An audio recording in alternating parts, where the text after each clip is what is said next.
what immediately came into your mind when you reflect on yourself? So it's not like something you can describe in one statement. Women who build are women who tap into their talent, mobilizes their resources and connections to empower and uplift others, so that they can utilize their talents to make a positive impact in the world.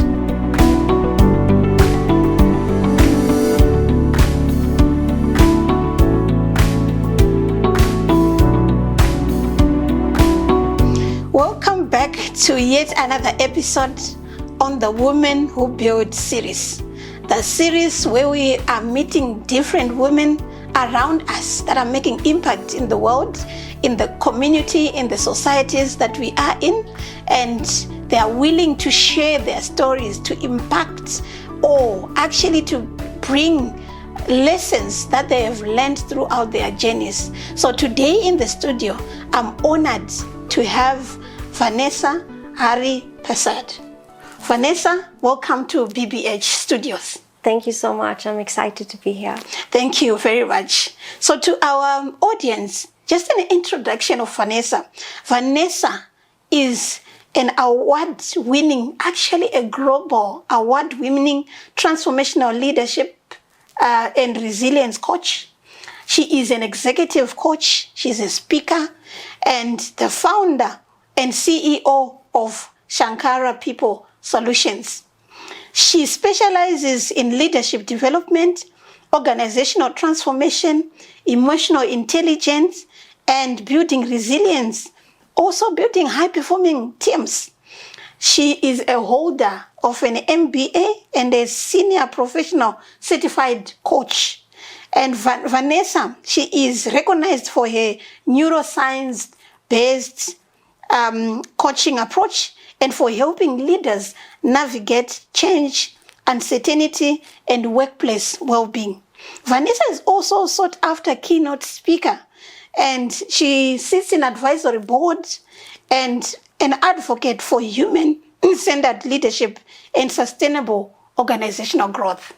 That's pegged, Vanessa. Thank you. Thank you very much. And I'm so honored to be sitting here with you in this episode where we're talking about what you have done and how you have built the organization and yourself at large. So Vanessa, just to start off and kick off, I know I have read your bio, but who is Vanessa? And what journey or what have built you to be where you are? So, at the core, Vanessa is a passionate humanitarian, a devoted mother, wife, and daughter, and somebody who is determined to make a positive impact in the world. Wow. So I have been in corporate for over 24 years. I started off with a Bachelor of Science degree because I wanted to be a scientist. Okay. But I love psychology, so I ended up with majoring in psychology and physiology. And I think I don't regret it because it really helped me understand people and also keep that analytical mind. So I think the balance of both helped me become the person that I am. Yeah. And through the 24 years that I've been in corporate, I've been fascinated by what motivates people to make the decisions that they do and work the way they work. So I have seen people struggle while performing their best. Even I have. Yeah. But 10 years ago, something life-changing happened to me.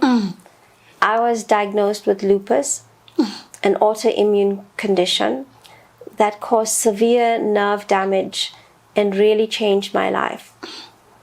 So I had to figure out how to remain a high performer while still being resilient and not crumbling. And what I found is the old way of resilience that we were taught about bouncing back, it just didn't work for me.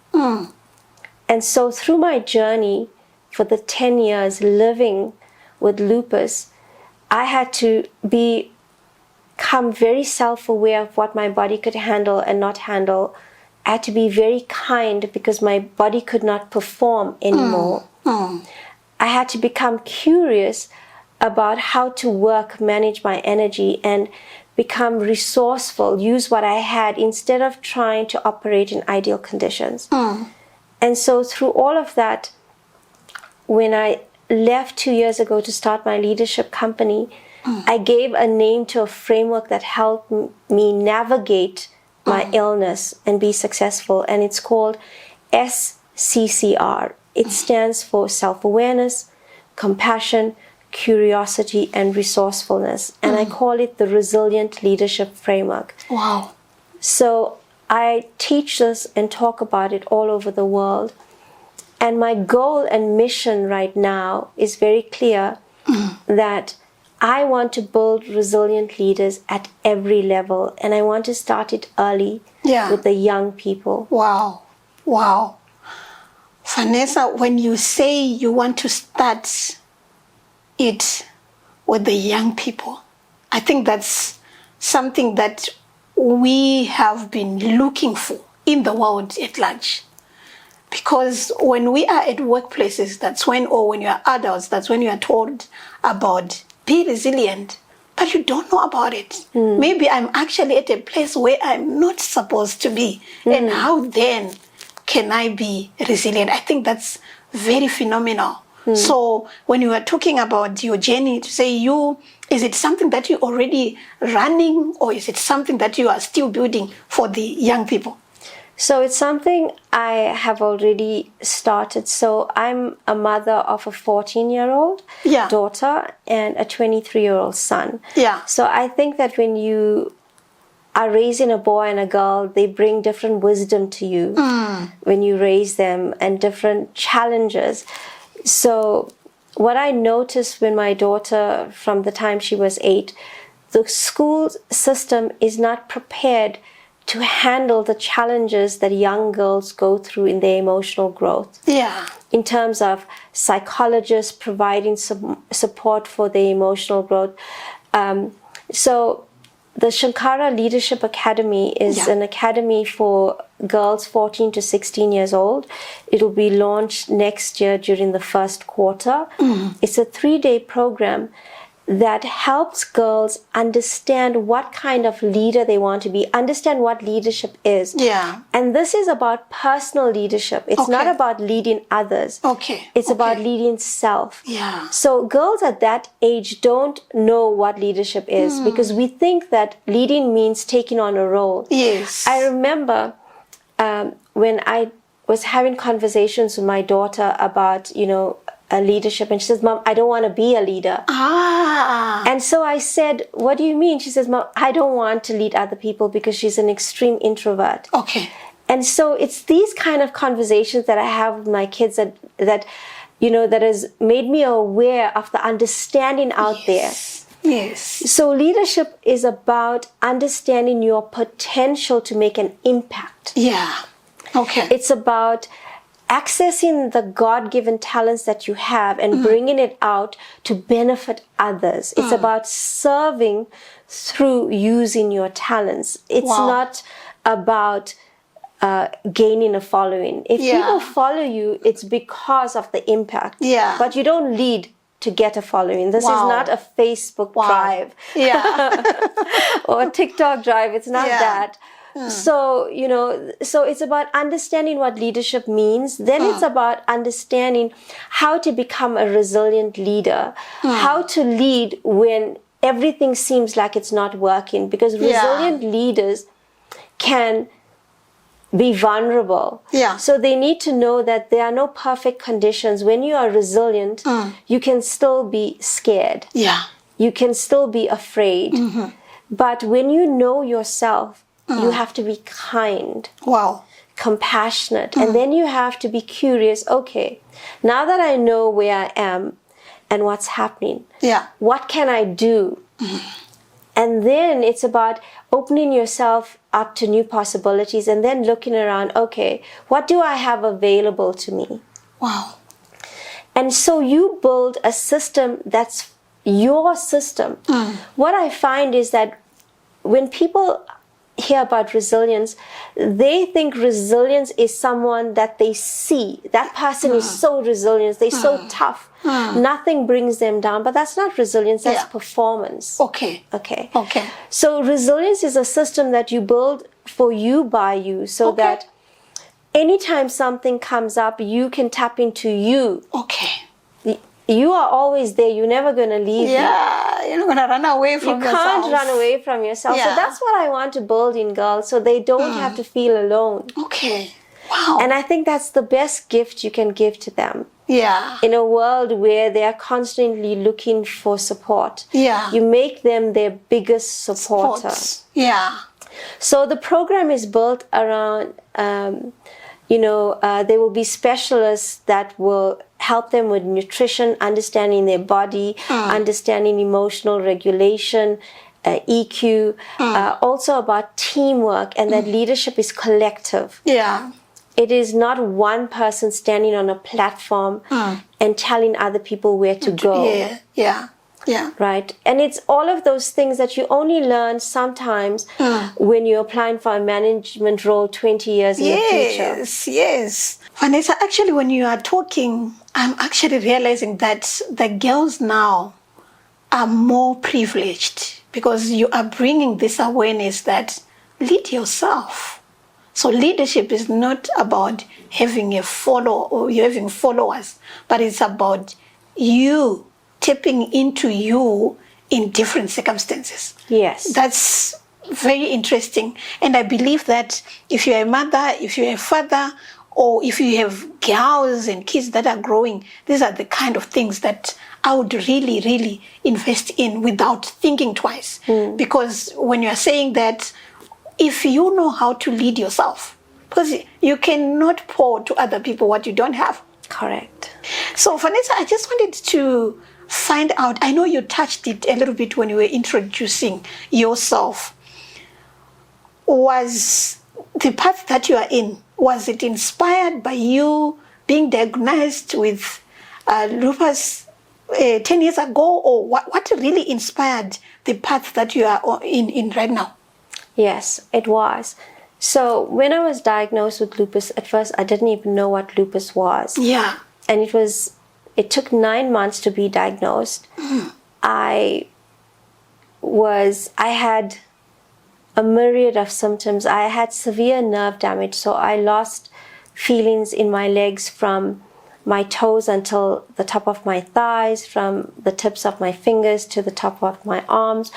And I just started a new job. So I didn't know how to approach my my manager because, I didn't want to be labeled as someone who was ill, right? And so I was in HR as well. And there's a perception that HR is invincible. Yeah. Okay. Yeah. So I was, I was losing hair. I had so many gut issues, and I kept going to the doctor, and they said I just got antibiotics, and then I was getting very weak, and I had my gallbladder removed, and then eventually I used to stuff my feet into my shoes, go to work, and in the evening when I would take my shoes out, it used to feel like I was walking on hot coals. I would be screaming in pain, but I told no one at work. I just went to work until I was diagnosed. It still took me a couple of months to process it. And then because I was trying to figure out, when I share this with the workplace, what is my expectation of them? What do I want them to do? And when I realized I expect nothing from them, I'm just sharing it, then I decided to tell them. Okay. And then as I started to learn more about myself, I started this wellness team and wellness campaign, introducing initiatives around wellness in the workplace and becoming more, focused on managers managing stress. Okay. So as an HR person as well, dealing with teams, when we did employee engagement reports, we spoke about what are you doing to manage stress in the team. Yeah. And, and that's when I realized how sometimes well-being is seen as something you don't have time for. It's like an intervention. Yeah. You really need a collective effort in order to integrate it into daily practice. It mustn't be seen as something that you don't have the time to add on. So those are the challenges that organizations face. Yeah. But if you start building a mindset in terms of a resilient culture within a person, Yeah. Yeah. and every person starts taking accountability for themselves, then you build a resilient culture in an organization. And so that started to really, make me think that maybe we're approaching this the right way. Instead of trying to get an organization to force resilience on a person, we get a person to start taking responsibility for themselves. Yeah. And so the campaign that I started was called It Starts With Me. It starts with me. And it went on to win a global award. Wow.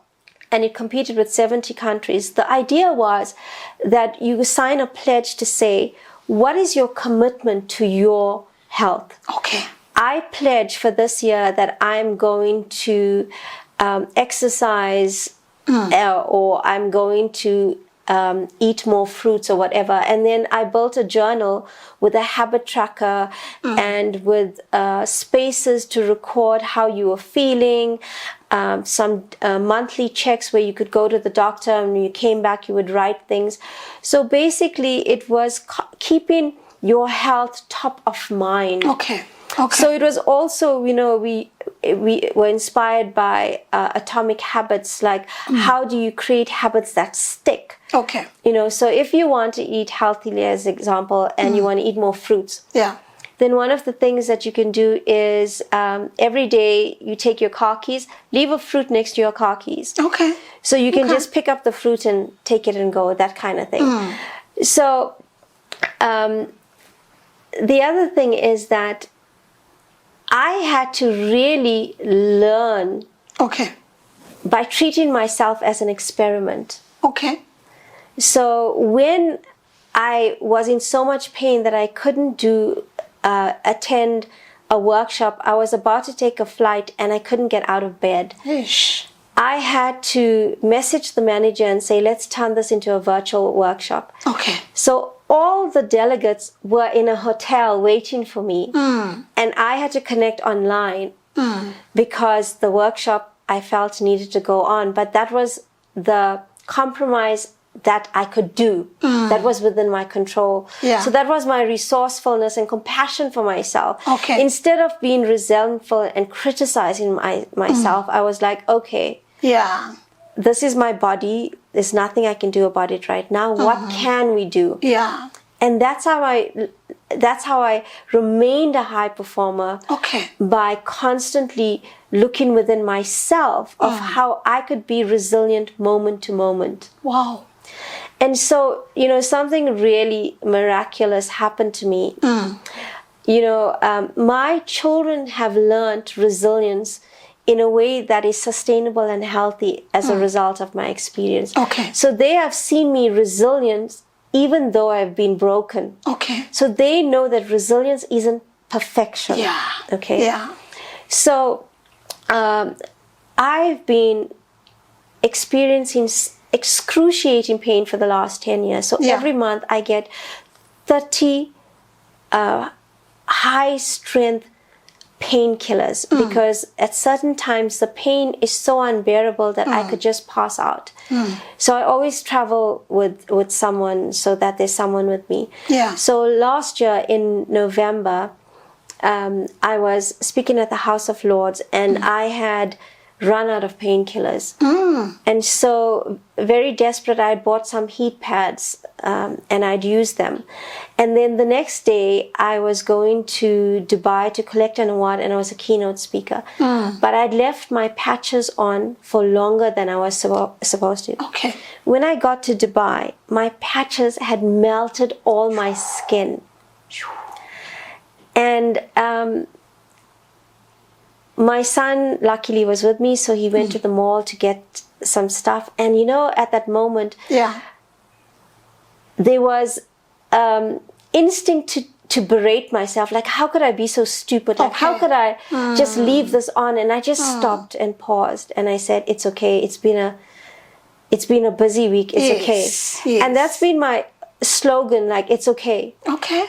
So when I tell myself it's okay, those 2 words mean everything to me. It's like my response to my body to just calm down. Calm down.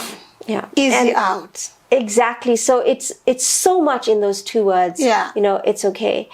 And then the next day, when I tried to get out of bed, my body wouldn't move. And so now I'm in the hotel. The conference is downstairs, but I can't get out of bed.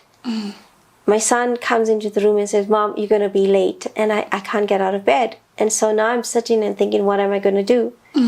So I message the organizer and say, I'm not feeling well. I'm going to be a couple hours late, not even a few minutes. Yeah.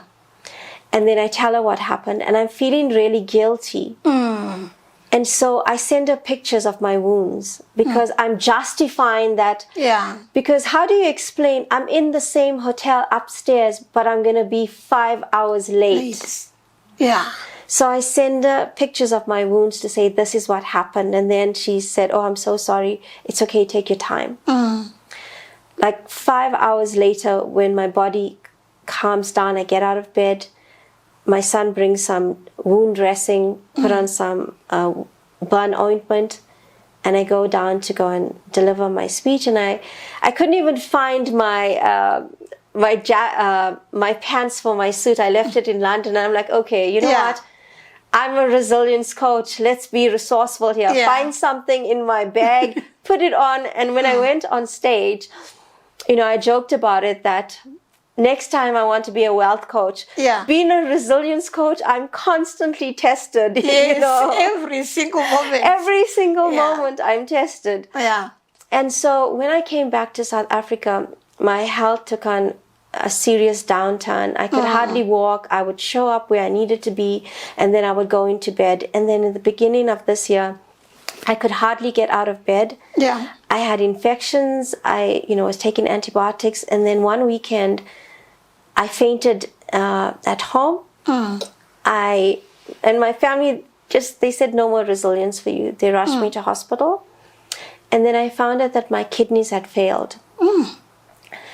And I was like, after 10 years of lupus, like, how could I possibly have this news? Haven't I given enough, showed enough courage? It's like, I was so angry for a few moments with God, it's like, how can you do this to me? Yeah.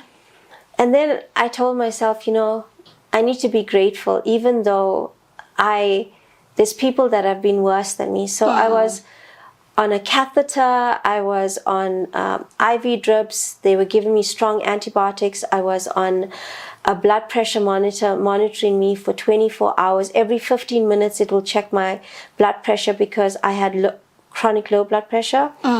And they were taking bloods. I had to have a blood transfusion. They cut me over here to find a direct vein. I was in high care for 10 days. And I needed to go on dialysis because my kidneys had failed. Yeah. But I really didn't want to, I take care of my parents. I was very scared. I didn't want to, because after dialysis, you have to find a kidney. Yes. And so I was asking myself, I've always been such a strong believer. Why am I so scared? Yeah. Yeah. And in that moment, I remembered my framework, and I remembered that night my husband had to travel and I was all alone. And I said, you know what? Lord, I surrender. So I went to sleep. And I had this dream. I found myself on this amazing beach with sparkling water and sparkling sand. And I'm a Lord Shiva devotee, and I found myself at the Lord's feet. And I said, Lord, I surrender. Yeah. I know you will heal me. And I felt no fear. All fear left me. I felt totally at peace. And I had this vision And in this vision, the doctor came into my room and he said, I've never seen results like this before. It's a miracle. Wow. Your kidneys have healed. Wow. And the next day, the doctor walked in and said the exact same thing. Wow. And I just burst out crying. There was so much of joy and gratitude. Yeah. And my kidneys just went back to like a perfect kidney. I was released after 10 days. They said I have no markers of lupus. The excruciating pain that I had for 10 years has disappeared. To this day, Wow. it has not come back. That's a miracle. It is indeed a miracle. So I've thought about, what do I want to do now? I've been very intentional about where I want to focus my energy. I don't want to waste the second chance that I have. Wow. And so I want to really build this unshakable confidence that you are all that you need, and that when you tap into your resources, like faith, which is my resource, that you can achieve great things. You know, even when you're afraid, when you take the time to just pause, that, you know, healing can take place. And so I now really, like I said, my intention is to build resilient leaders. And so I've wanted to start my graduate mentorship program from the time I left Shankara. I mean, my previous company. And so when I came out of hospital, I said, that's it, I'm not waiting anymore. Wow. And so I said, it doesn't have to be perfect, but it's going to start. And so I started my first cohort. It's a 12-week program. 3 international students and 2 local students. And so what I noticed when I was interviewing students for international programs is that they have so much value, but they don't know how to articulate it. So I wanted to show them how to get companies to want to hire them for their value that they have to offer, instead of them constantly trying to mold themselves to a job description or an advert. So that's what my program is about, and we are in our 6th week. With the first cohort. With the first cohort. And because it is very intensive, it's a very small cohort, but we will have bigger programs quarterly for more for other students. But this one, there will only be 3 in a year. That's powerful. And your story, I'm really processing it to say you have done great, right? And you are still doing great in the midst of everything that you have faced in your personal life. And I think when you talk about resilience, you're talking authentically so, because you have lived it and you have exercised it in your personal journey. So when we were talking, Vanessa, I was processing to say, when you saw the invitation and the series title to say Women Who Build, what immediately came into your mind when you reflect on yourself? You know, I feel Women Who Build is an archetype. Okay. I feel like it encapsulates who we were meant to be. Yeah. So it's not like something you can describe in one statement. Women who build are women who tap into their talent, mobilizes their resources and connections to empower and uplift others, so that they can utilize their talents to make a positive impact in the world. Wow. And don't we all need to do that? We need each and every one of us to tap into our resources. Definitely. And impact others to also do the same. Wow, that's very interesting. So when you say, you said you have been in corporate for 24 years. what are some of the leadership lessons that I know there was a significant event that happened in your life that made you to make a U-turn, not necessarily a U-turn because we have been giving the resilience coaching in the HR divisions that you have been running. So, but I wanted to find out what are some of the leadership lessons that shaped the success that you have achieved? I think that I've had great mentors along the way. Yeah. And I have to say that one of my mentors is actually my husband. Okay.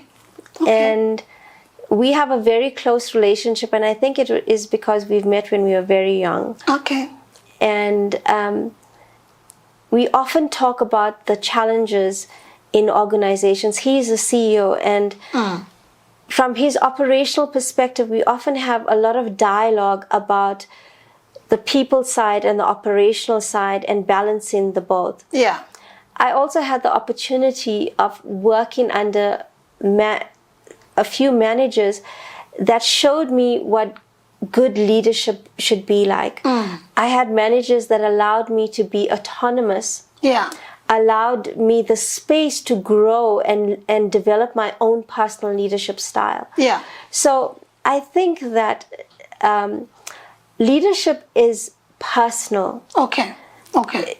We shouldn't be trying to put people into a box, but we should give them the space to learn and grow and apply. Yeah.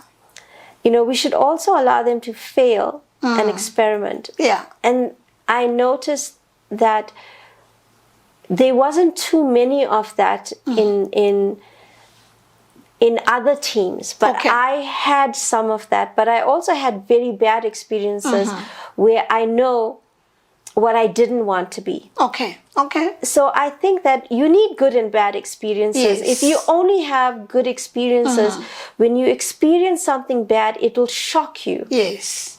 Yes. So I feel like I've worked with international teams.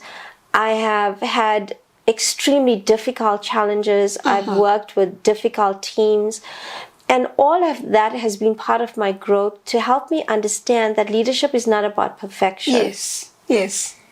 Wow. And so leaders have to be comfortable with growth and uncertainty because nothing is certain. Yes. And in the current times that we are leading now, it is showing that leaders that have had perfect conditions are struggling. Yeah. Okay. Because the world is not perfect. They don't know what to do with not having the answers. Yeah. So if your team has not seen you be unsure, you don't know how to handle it. Yeah. Because you don't want to look like you don't know.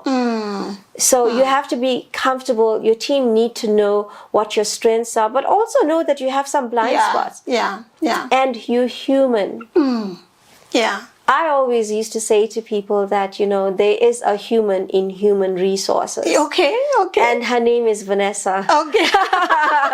Okay, you are saying no, there is a human. Exactly. Human resource. Yes. And is that there is still a human. What you're expecting other human beings to be. We can make mistakes. We need that, yeah. And you know, communication is very important in leadership. And it's about intention. Yeah. If when you are having a difficult conversation, if you assume that the intention of the other person is to harm you, then your response is going to be different. Yeah. But if you assume that maybe they made a mistake, your response will also be different. Yeah. Wow. So it's about understanding that we are all here for the same purpose. Yes. And that we need to remember what the common goal is. Yeah. And those are very important in managing teams. Yeah. Wow. No, that's very interesting, Vanessa. And thank you for sharing. I think one of the takeaway that I'm getting there that you just ironed out to say we all make mistakes. So leadership is not about being perfect, although people always think that they, as a leader or the leaders need to be perfect, but we are all human. There is a human in human resource. That was very powerful. So as we are wrapping up, Vanessa, what are you proud of? I'm most proud of my SCCR framework. Okay. And the reason is that I feel it is something good that came out of a bad situation. And it is, for me, it's a message to everyone that, even in your worst moments, you can gain something positive from it. You can take something. Wow. So when you're talking about the framework just a bit, I like the point that you're saying it always reminds you that whatever situation that you find yourself in, something good can come out of that. And out of that, you develop a powerful framework that is helping, that is making impact. But you developed it at a point where you were not at your best, So that's very powerful. So because sometimes we take justification to say there's nothing that I could have done because of all the circumstances and things that surrounds me. I think it's a reminder that you are still powerful, even if you are not well at that particular moment. So just take us, you said the framework is SCCR, and S stands for? Self-awareness. Self-awareness.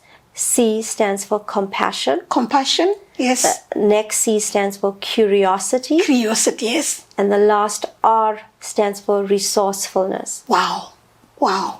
I want to know more about that. I think I'm going to invite you again, Vanessa, to talk specifically about that framework that you are using, because I think it's very, very important for us to understand. And because this framework, you said, it directs to you as a person. Correct. To say if you need to be compassionate, you need to be self-aware, you need to be curious, and you need to be resourceful as an individual. That's very powerful. I will certainly invite you so we can talk more about that, so that at least our listeners get to understand more about that as well. As we are wrapping up, my last question to you, what messages would you like to leave with women and girls, or anyone who is watching this episode? What message do you have for them? And in that, you have spoken to us also about what you are intentionally building, that you're building girls and children from ground up, because those are the leaders that will stand in. So thanks for the legacy that you're building in that. And your last message to our viewers? So my message is to everybody that is struggling. If you feel that you are broken, it's okay. Because even if you are broken, maybe what is happening is that you are being rebuilt for something greater. Maybe your story is not ending. It's just that your purpose is beginning. Wow.